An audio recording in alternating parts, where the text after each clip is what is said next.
here comes our boy coming in, I believe on dock 2 he's going to make his approach. Coming in a little hot though. We've got one line out. He's kind of semi-prepared, but not really. And he's trying to call his boy over like, hey, come give me a hand. And he's going to hit the dock. Even his boy's kind of cringing as he does it. And he's going to go for the line toss. And he's going to have his boy pull him in.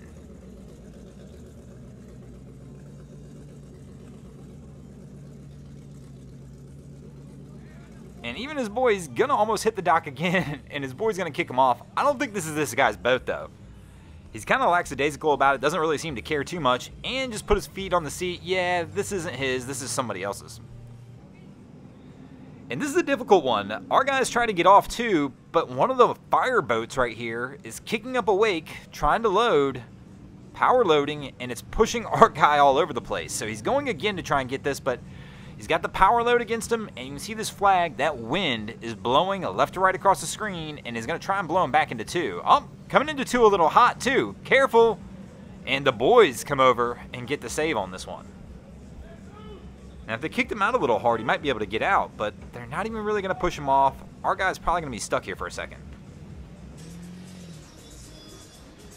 I don't know why. There's something about these old fountains that I like, especially when somebody does this. Like, you can tell this guy bought an old fountain hall and basically cleaned it up and redid the whole thing. And I've thought about this one a bunch of times as well. I wouldn't mind getting my hands on an older fountain and just doing something like this. I mean, completely cleaning it up. They're good riding holes and, you know, repowering it and actually having an older boat, but that still looks good and still functional. But let's see if our guy can keep this boat still looking good as he approaches the dock. So we've set up and it looks like we're going to take on dock number 2.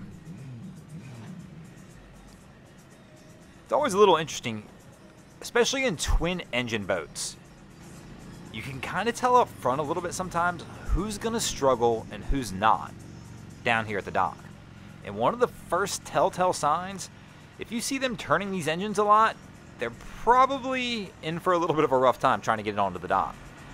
Most of the guys you see who just crush this, literally leave these engines in a neutral position and just do it all with power.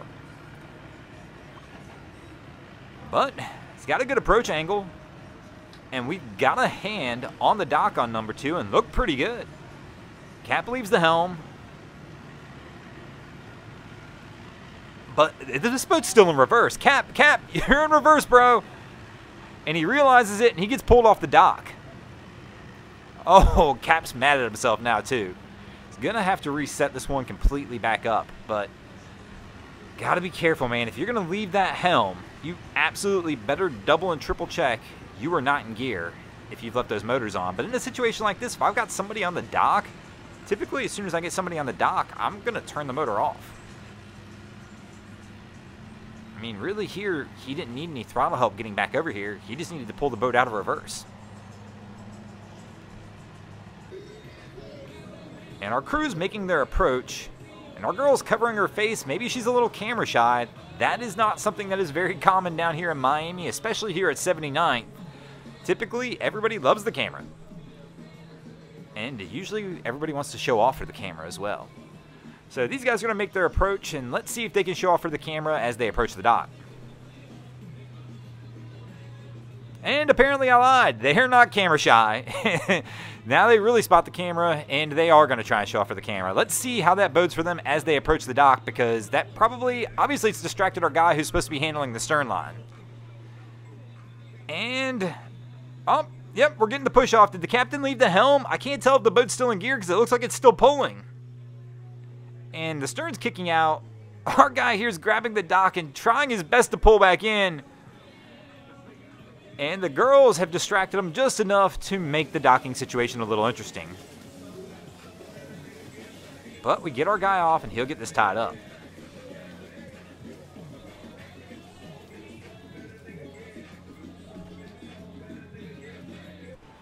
And here comes our crew on approach. For some reason, he's got the engine trimmed out quite a bit, which will cause him to lose a little bit of control. I mean, he's probably still alright, full props in the water, but he's just not going to have the full capabilities of steering on this motor. And one of the other things I always hate seeing is these big mats, man, especially like this right here. It's in the way of our guy who's in the bow going to try and get his line off for him. So he's going to have to try and step over that. Just another obstacle, but I mean, if you're going to carry these things, there's not a whole... Oh, up, up! Our guy almost took a nosedive. Cap hit that throttle. My man wasn't quite ready right here, and he just falls. Fortunately, there's a cooler behind him, and he falls on it. If that cooler's not there...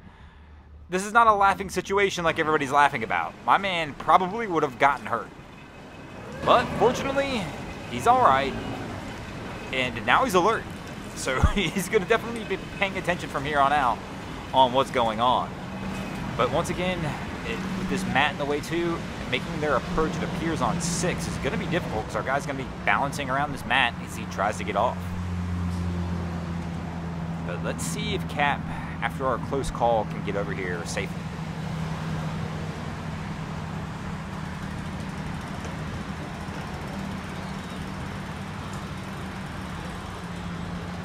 And so far so good. He's actually got a decent approach angle right here. And we've got a hand on the dock, but as we talked about, the mat is in the way. It's hanging out off the edge of the boat, so he's going to have to get it moved over just to get the boat even on the dock on the side. And it looks like we've got a guy getting on a jet ski in front of him, so there's a ski in front of them as well, adding to the complexity of this. So our guy looks like he's got the mat moved out of the way. And we're ready to make a second attempt. Hang on, bro. Cap's hitting that throttle again.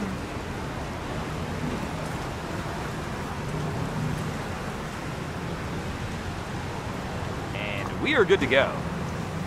So we've got our guy on the dock with a line. Cap should be able to put this thing into neutral, and they'll be able to put this one to bed.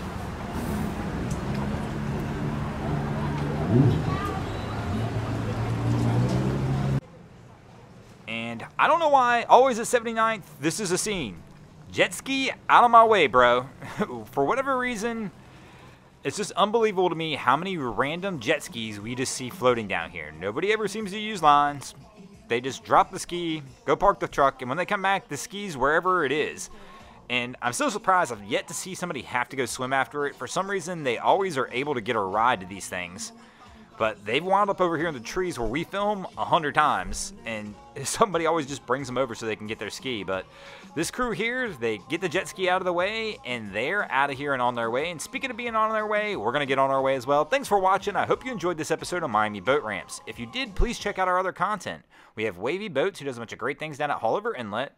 My channel, Broncos Guru, does some great comedy boating videos there as well. And of course, we've got Boats vs. Haulover, where man and machine take on Mother Nature down at Haulover Inlet. And if you guys haven't already, go ahead and drop an anchor on the subscribe button here.